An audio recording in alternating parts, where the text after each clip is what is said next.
jour, j'ai commencé par lire, et je trouvais ça super en fait de lire. Et je me suis dit, un jour je deviendrai écrivain. Une promesse que je me suis faite à l'âge de 10 ans.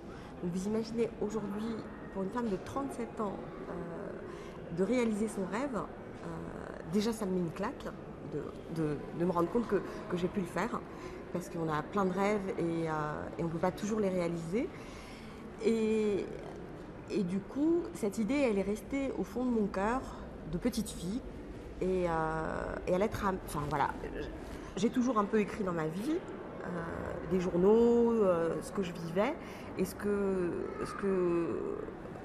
ça a été un peu comme une thérapie, essayer de vivre, non, d'écrire ce que je vivais, tout en étant un personnage en fait.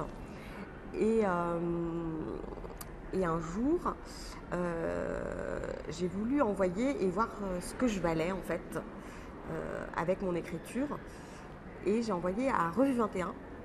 Et j'ai envoyé un texte que j'ai choisi parmi ceux que j'avais.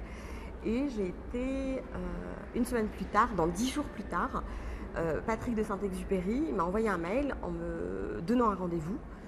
Et, et donc je suis allée au rendez-vous, il m'a dit qu'il était intéressé. Je lui ai ramené d'autres textes. À la suite de ça, Laurent Beccaria des Arènes m'a contacté, il m'a dit on veut faire un livre avec vous et c'est pas en l'air.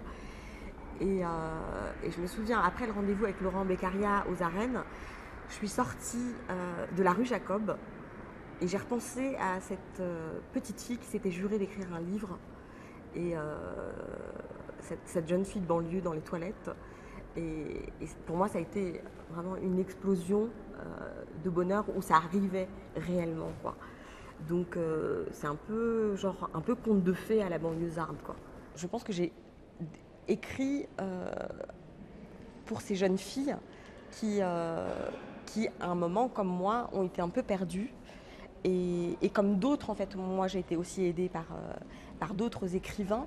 Euh, et je pense que on a envie de parler aux femmes, en fait.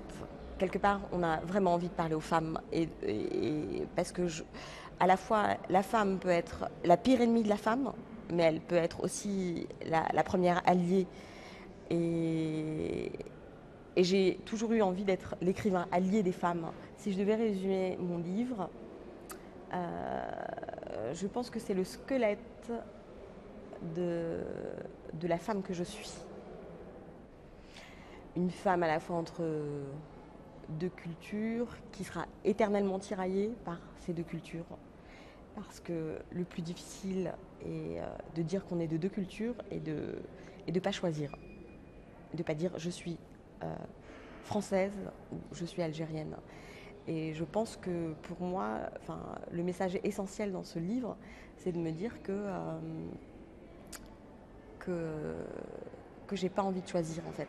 Enfin voilà, et j'ai envie d'être les deux jusqu'au bout parce que de toute façon, c'est ce qui fait que la femme que je suis et c'est ce qui est important. Là, j'habite en Alsace. Je suis d'origine algérienne. Voilà, je fais un couscous en Alsace. Alors que c'est le pays de la choucroute. Enfin, je trouve que non, mais c'est hyper caricatural, mais en même temps, c'est aussi une façon, de dire, ouais, la vie, elle peut nous amener à être ouvert en fait. À partir du moment où on est ouvert, tout va bien.